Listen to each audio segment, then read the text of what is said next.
they're forcing people by lying to them that you have to choose between privacy and health, between privacy and security, between privacy and safety.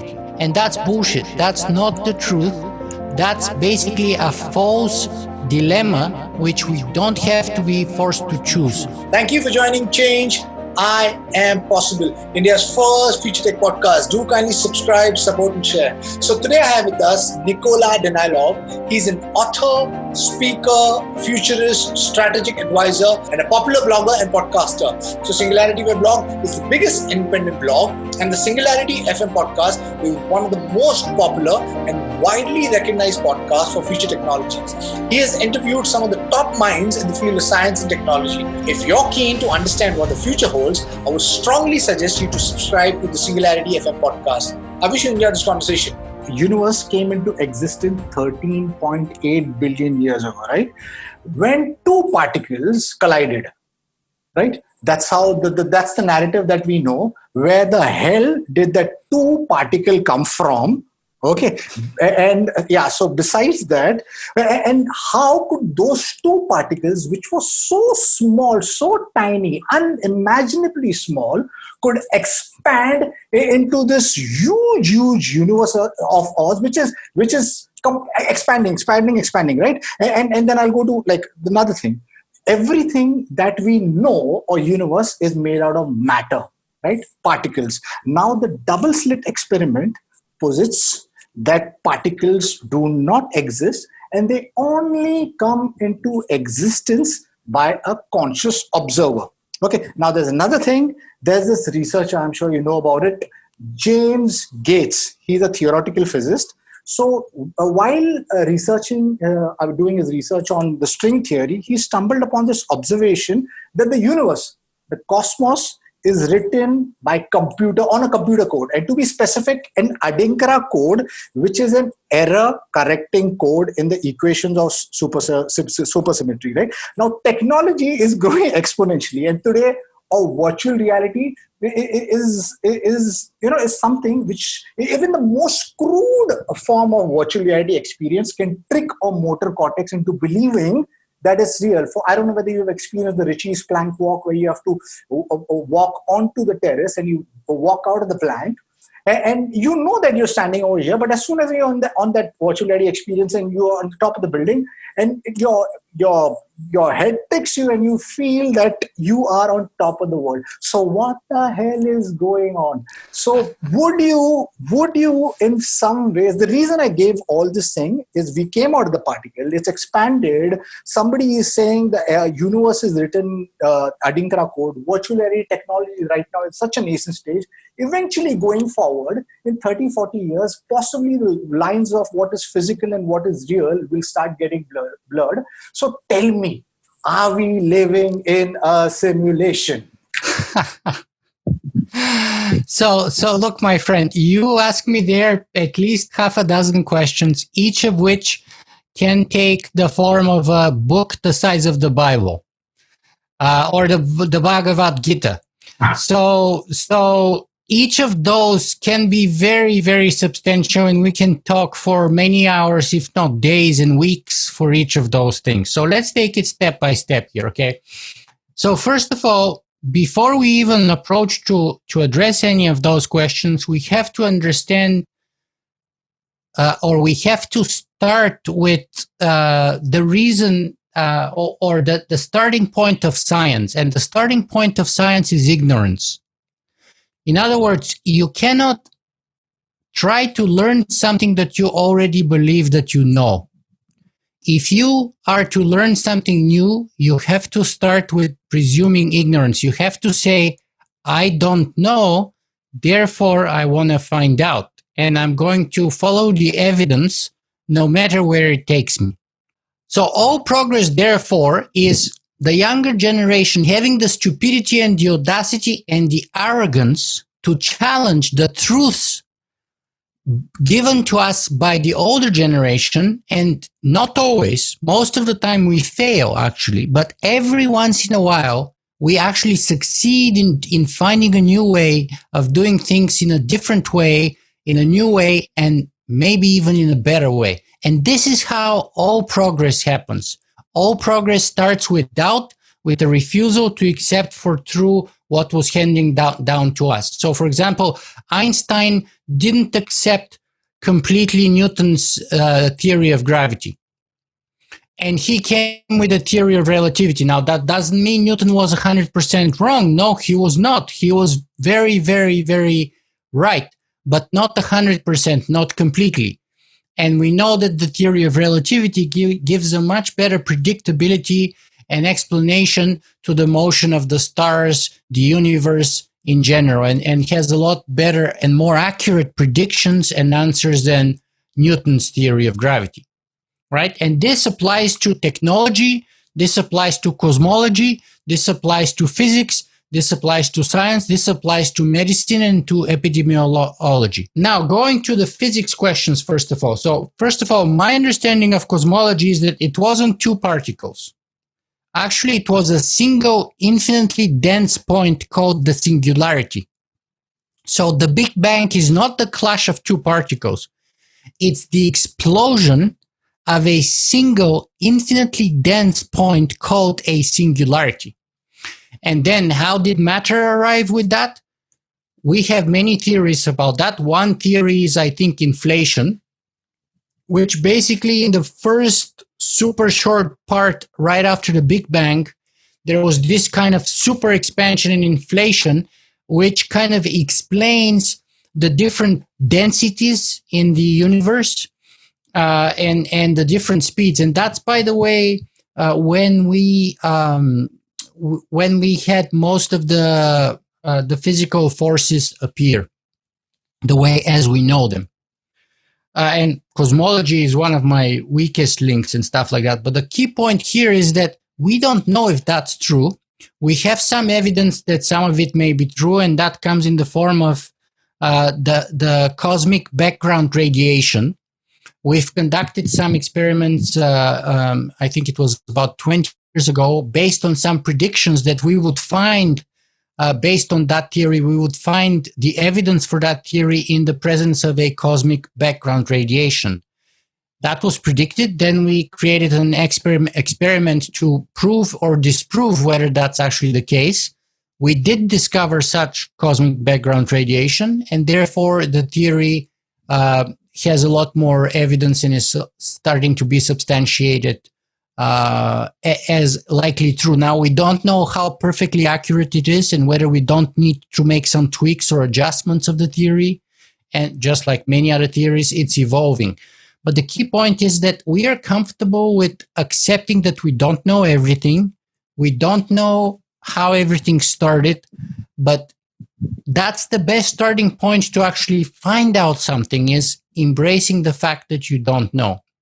Because again, if we say that we did know, we're never going to start seeking the answers in the first place, and we will always be stuck at that level, or we will always be happy living in a cave and riding a donkey instead of flying from Canada to India in maybe, 8 hours with an airplane jet, right? And before that, this would take 3 months to go across the oceans with a sail ship and stuff like that. And before that, it would probably take a caravan of horses and eventually camels to go from Europe all the way to India. And of course, Alexander the Great had to mostly walk from ancient Greece all the way to India through the Himalayas, mostly walk, right? And that took like years, couple of years to India, couple of years back. Right? So this is what progress is all about, and this is what change is all about. So now, some of the other following specific questions. Do we know if we live in simulation or not? The answer is probably no. We don't really know, even though I've seen some math coming from Stanford maybe 3 months ago that were saying that the James Gates's calculations actually don't hold true, and that actually there's a lot of reasons to believe, mathematical reasons to believe that we do not live in a simulation. But here's the thing. I'm not an advanced mathematician, so I don't have the actual expertise and the mathematical prowess to personally evaluate and assess that proof or disproof, just like I can't really prove or disprove anything about quantum mechanics. That's way above my personal level of intelligence and expertise. However, from a philosophical point of view and from an ethical point of view, it doesn't really matter whether we live in a simulation or whether we live in a non-simulated universe. What is right and wrong, in other words, ethics, which tells us how we should live our lives, what is right and what is wrong, and what's the best way to live the so-called good life, as the ancient Greeks called it, holds true regardless of whether we live in a simulation or in a real universe. In other words, it is wrong for me to cause suffering to you or to any other being, whether they're simulated or real, because your suffering, whether you're a simulated being or not, is real to you. And therefore, causing such suffering is still wrong, whether you're real or simulated. Right? The ethics holds true in both constructs. So, given that I don't have the mathematical and the physics scientific background to actually assess those arguments, I focus on the area that I can actually live my life to the best of my ability within the principles of ethics that I believe are most important. And one of those highest principles is to minimize suffering.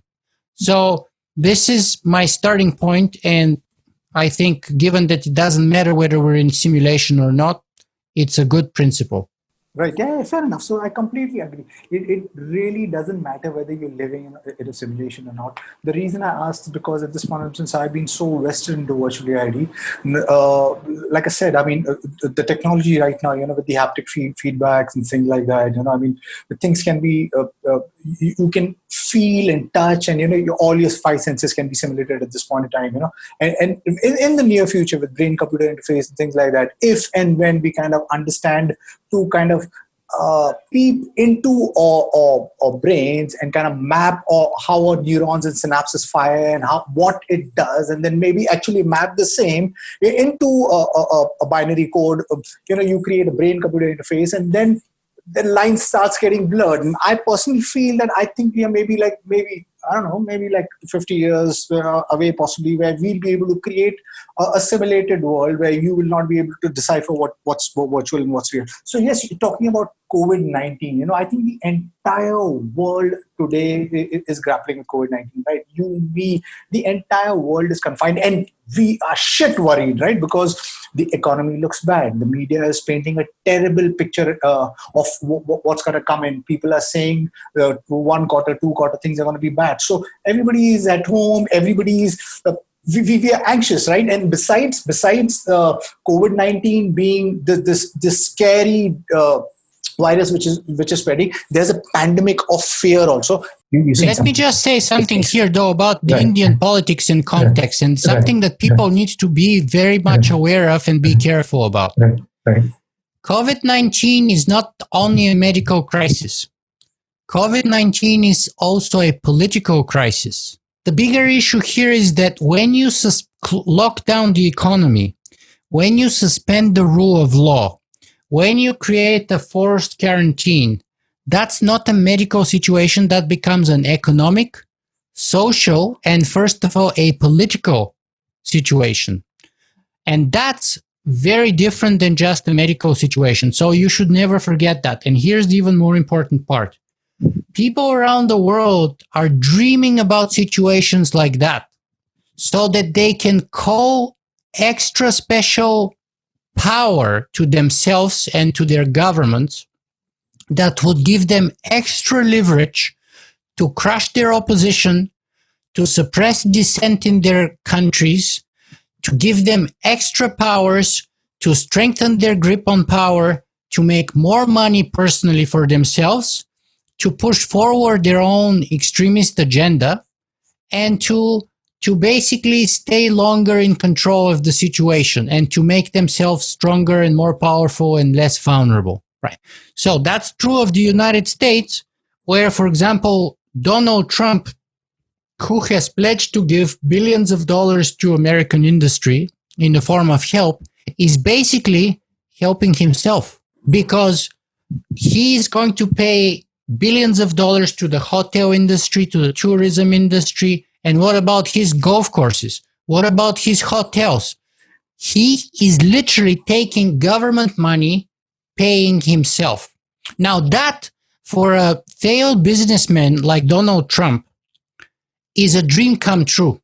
It's a dream come true. So people have to be aware that this medical crisis came into existence where, for many people, it's the perfect opportunity for them to strengthen grip on power, to get money into their pockets. That's true also of China. That's true of North Korea. That's true in Australia. The Australian Prime Minister had terrible approving rates before the COVID-19 crisis because they were facing their previously biggest crisis, the wildfires in Australia. And then in the situation of COVID-19, he was able to turn public perception around, because before that, his approval rate was dismal. And the Australian public generally agreed that he did a terrible job during the fires. Right. And it's true of India. Completely. And Modi there has a very pro-nationalist Hindu position. Right. And that's a perfect opportunity for him, under the guise of medical quarantine, to take care of his opponents, of his opposition, to suppress one part of the population, and to push forward the more extreme parts of his policies, which could not have been approved for in a normal situation. And that's something we should not forget. It's not a medical emergency and crisis, but it's first and foremost a political one.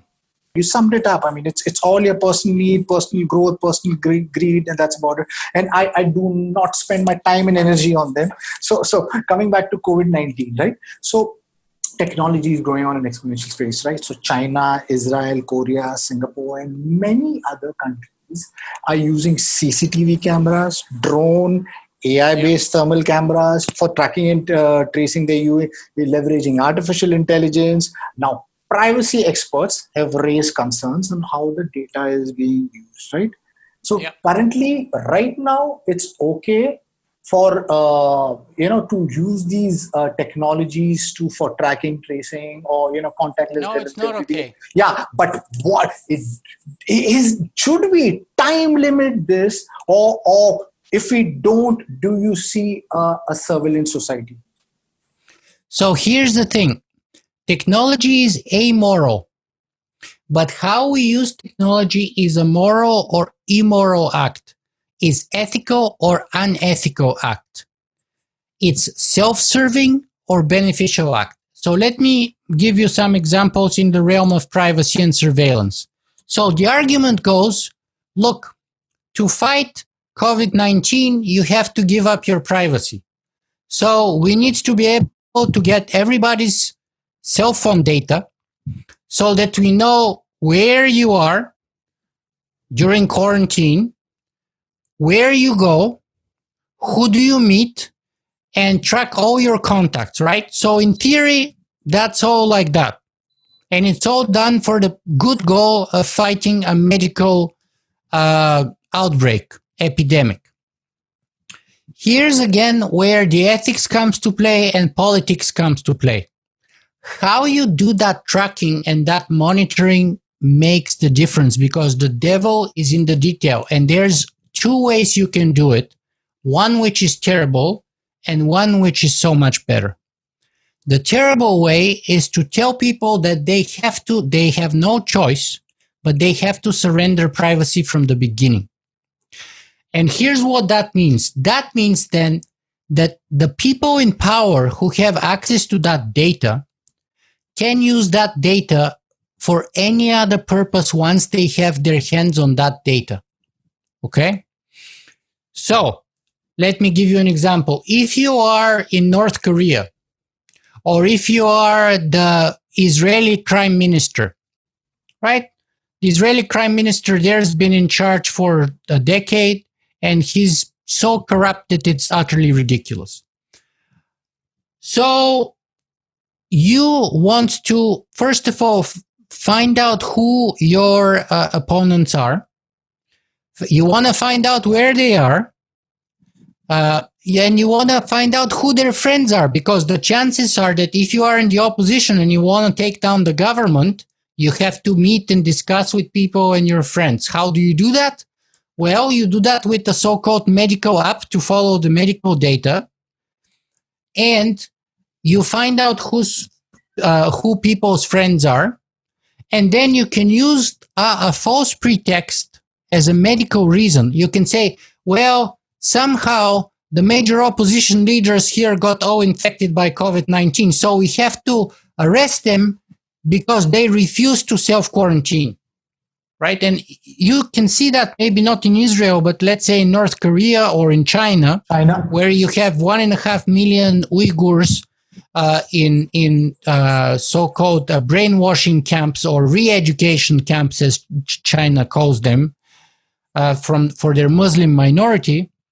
Suddenly, it would happen so that if, as you have it, most of the Muslim population is infected with COVID-19, and therefore, for their own good and their own safety, they need to be quarantined in all of those camps, where we have to make sure they're safe and they're given the best possible medical treatment. And oh, by the way, as we're giving them the medical treatment, we're actually also educating them or re-educating them how to be better Chinese citizens. And in North Korea, they have the labor camps for that. So you have the tool of suppression and you have the excuse or the pretext for suppression. And by the way, Western-style democracies, and of course India, are not immune from greedy people who want to put their hands on power and want to crush their political or business opponents by the tools that they have available. So that's one way of doing it. Another way, and a better way of doing it, is the way it's done in Germany, for example. And why Germany, first of all? Germany had a terrible, terrible legacy after World War II. And one thing the Germans realized very quickly is that one of the things that helped Hitler come to power was that people lost their privacy very early on in the game.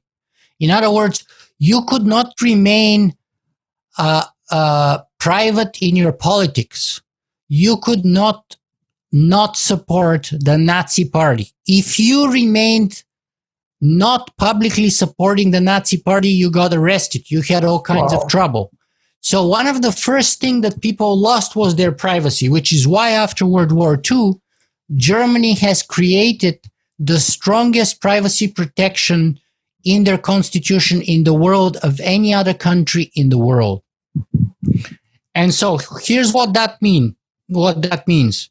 When you have an epidemiological outbreak, such as COVID-19, so first of all, Germany has one of the best health systems in Europe. So it has one of the, they managed to catch the outbreak very early on to track all the people. And also they have a lot more spare capacity, probably 3 times more spare capacity of ICU beds than Italy, which allows them to have much, much lower mortality. Germany has 7 times less mortality per 1,000 people than Spain, and 30 times less mortality than Italy. 30 times, okay? But pushing that aside, they created a decentralized app which has the data of the app anonymized and encrypted at the source. So if you have a collection of data which then is anonymized and encrypted not in the database that's centralized, but at the point of creation, anonymized and encrypted. And then you don't store that data in a centralized vault where some person in a position of power can simply log in and start looking at people's history, right? So imagine I am a doctor working for the World Health Organization, and I have access to the data in such a centralized app, and I am concerned that my wife is cheating on me. Well, you see, that centralized data, non-privatized, non-anonymized, and centralized with access to a high-level official like me is perfect way to find out where my wife goes, who she's meeting, and what she's doing when I'm not with her. Because you see, she's back home in India, and I am back home in the World Health Organization in Geneva or in New York or what have you. And so I can go and check on my wife, right? Is she cheating on me? Just to give you one simple personal way of abusing that power, of abusing that system. Right. But if you have that data anonymized at the source and encrypted, and instead of storing it in a central database, you have it decentralized, then you make the possibility of abuse probably near zero, or maybe not completely zero, but you make it so much harder. And the way you do that is by starting with privacy by design. In other words, you don't start first with getting the tracking and only then start thinking about privacy as a sort of a bolt-on feature that you add at the end when the app is finalized, but you start with privacy from the very beginning of the design of the software, and everything within that design and that software engineering of that app has to comply with that privacy by design, anonymized, decentralized, encrypted. And you can do that. You can have your cake and you can eat it too. And if you do that, then you can do two birds with one stone. You can get the data, you can fight the disease, and you can remove the possibility of government or official or commercial or even military abuse. Because let's say some other country wants to get their hands on that database because hackers can hack it from Russia or from China or what have you, and then they can use such database to do commercial problems for the country. They can do medical problems. They can do military damage. They can do economic damage. They can do social damage. They can do all kinds of issues afterwards, right? Right. And we know most of the databases in the world have been hacked and will be hacked. Right. So the best chance of you not being hacked is to, one, not have a database, but have it decentralized, and two, to have everything encrypted at the source and anonymized. Right. And this is how you can do it. But unfortunately, the governments that are creating those apps right now, they're not telling people the truth that that's a possibility. They're forcing people by lying to them that you have to choose between privacy and health, between privacy and security, between privacy and safety. And that's bullshit. That's not the truth. That's basically a false dilemma, which we don't have to be forced to choose. We can have them both. Right. I completely agree with you. So your book, Conversations with the Future, it was the #1 bestseller, right? So as a futurist, what are your worldviews, because worldviews as in what do you think are going to come next? Because the media at this point in time is painting a terrible picture. For them, everything is grim. Everything is negative. People are getting more scared. It's so scary. I think if you get out tomorrow when the lockdown opens up, and if you're in a bus, public transport, and you cough and sneeze, I think people will catch you and put you in jail. It's that bad. Because of the media, because of the internet, people are painting a terrible picture. I personally remain extremely optimistic about the future because I'm hopeful of the future because I believe humans are resilient, and I feel that they will come out of this. As a futurist, what do you see? Where do you see us in the near future? The most important thing with respect to the future is that we have to understand that the future doesn't exist. The future is not a place that we go to. The future is first and foremost, and most of all, not inevitable. The future is born by the present, and the present is born by what we do today. By our actions, the actions that we take today, also by our inactions. So when we do something, it has effect on the future, and the future is different, it's changed. When we don't do anything, the future is also changed because our action or our lack of action has an impact onto the future. And so what I want to invite people to consider and to never forget is that The future is not inevitable, and it doesn't exist because it's not a place that we go to and arrive at. The future is created by what we do today. So instead of us being passive spectators of this TV show called COVID-19, where the media is constantly giving you all this information and we're just passive spectators watching as the events unfold, instead, we should be active participants, both as thinking participants of analyzing and assessing what is true and what is not true from what we're being shown or taught, or maybe what is missing, what is incomplete, not necessarily good or bad or evil, but simply incomplete or lacking full information for proper decisions.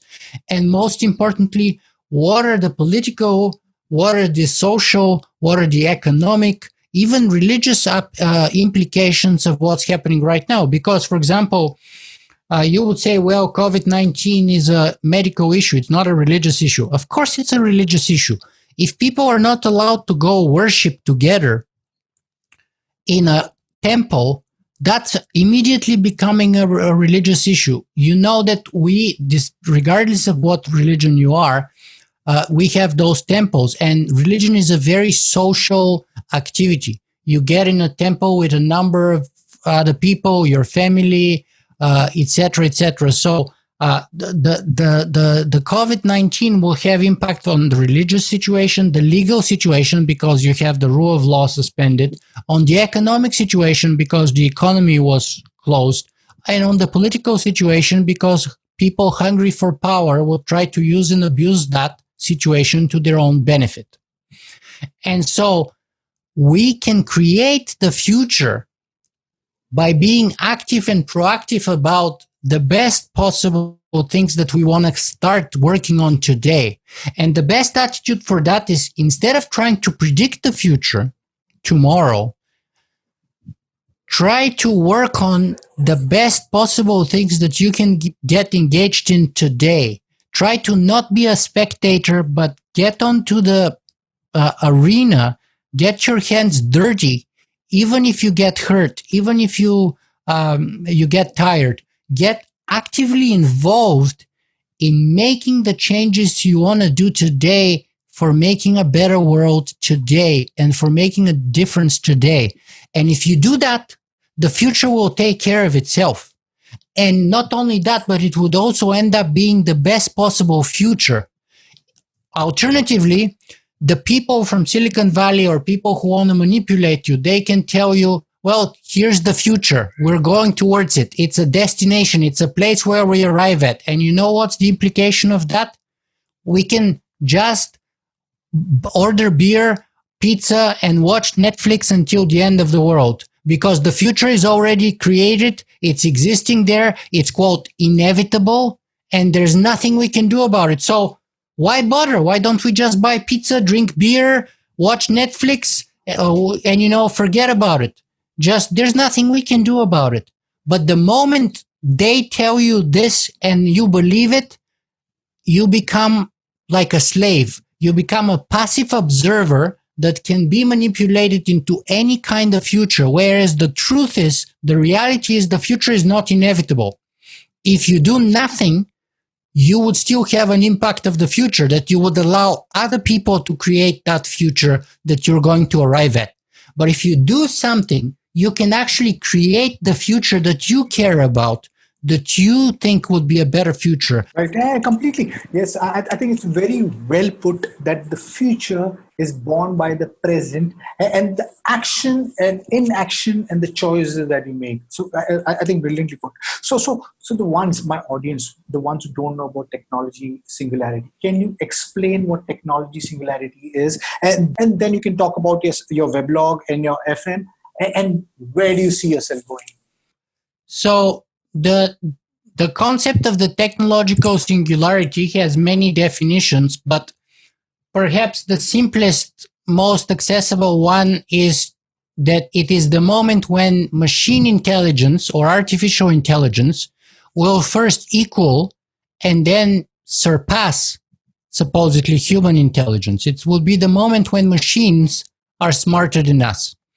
And that's not going to be simply, let's say, self-driving cars driving better than their drivers, airplanes flying better than their planes, chess software playing better chess than chess masters, but everything else that you can think of. The software taking better pictures than professional photographers, robots doing better operations than medical doctors, machines writing better movie scripts or short stories or blog articles than humans, etc., etc. Every human activity that you can imagine would be equaled and then eventually surpassed by artificial intelligence. And usually when we have such a smart artificial intelligence, we refer to it as artificial general intelligence, because we already have very smart artificial narrow intelligence. For example, we know that artificial intelligence is better than us in calculation, but that's a narrow artificial intelligence with respect to arithmetic. It's better than us in chess. It's better than us in Go. It's maybe better than us already in flying planes. It's better than us in so many other situations, like in technology and in software and so on and so on. And so the question then, and where I come with my work at SingularityWeblog.com and my podcast, which is called SingularityFM, is what does it mean to be human in a situation where we stop being the smartest species on our planet?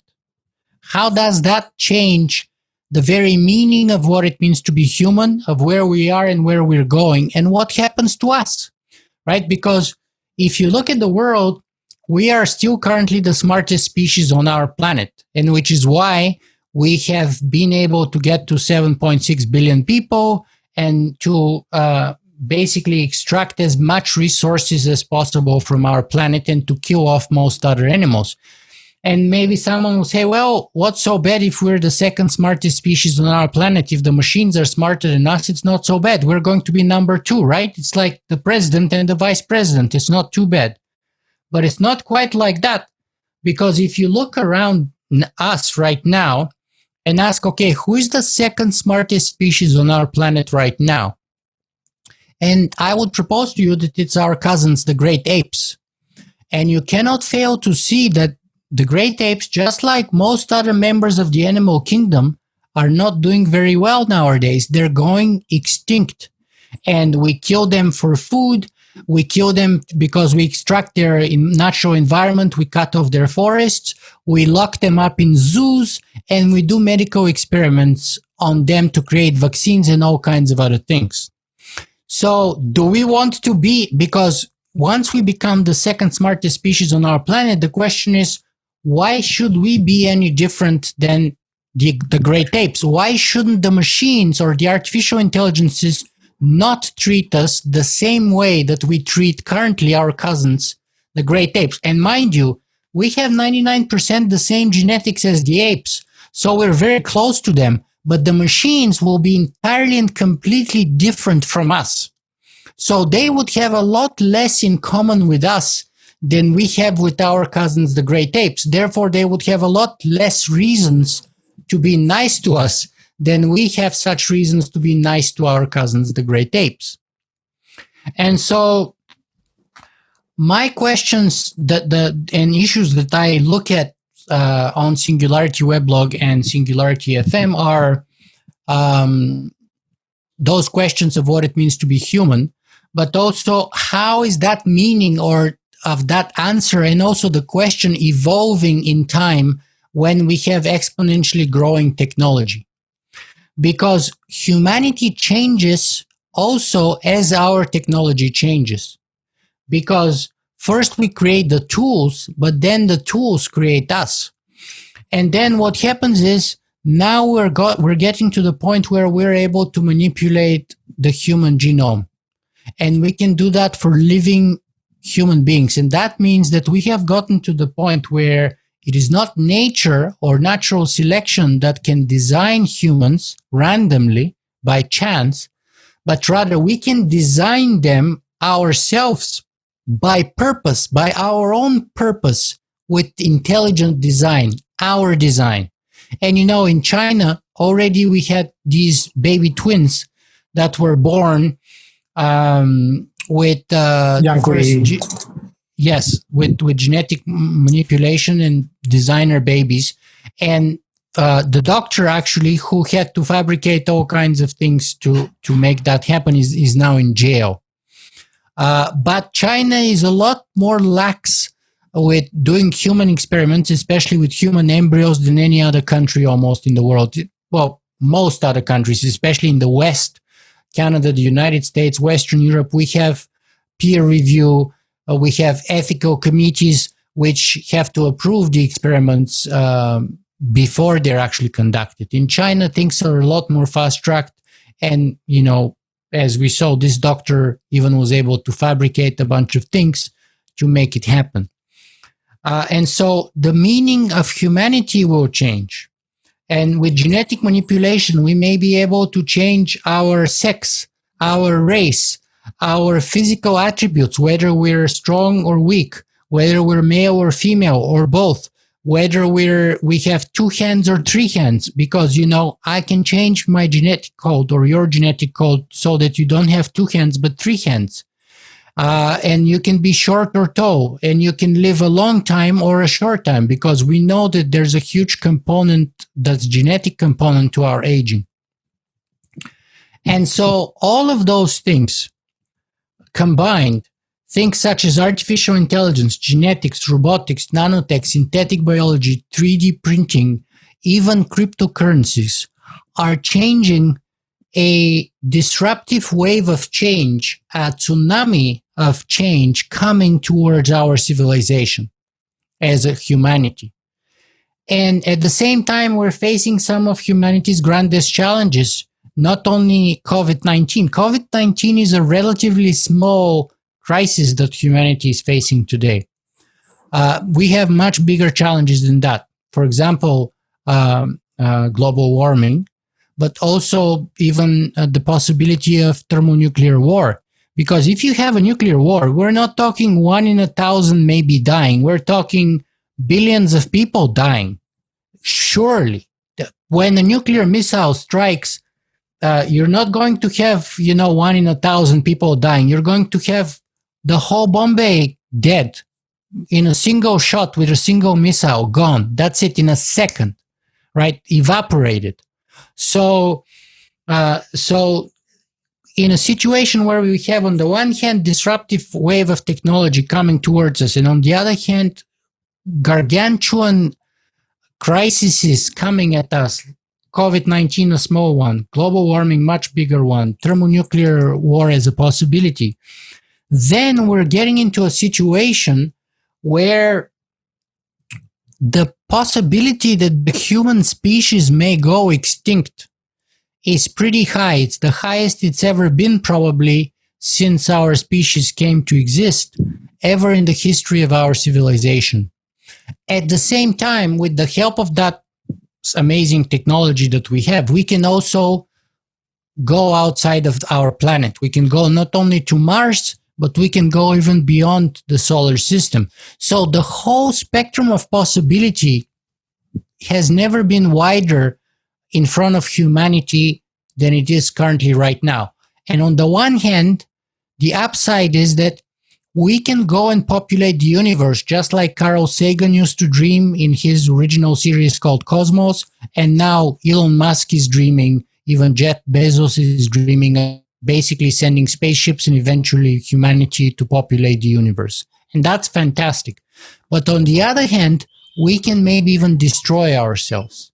And we could go extinct, just like the dinosaurs went extinct.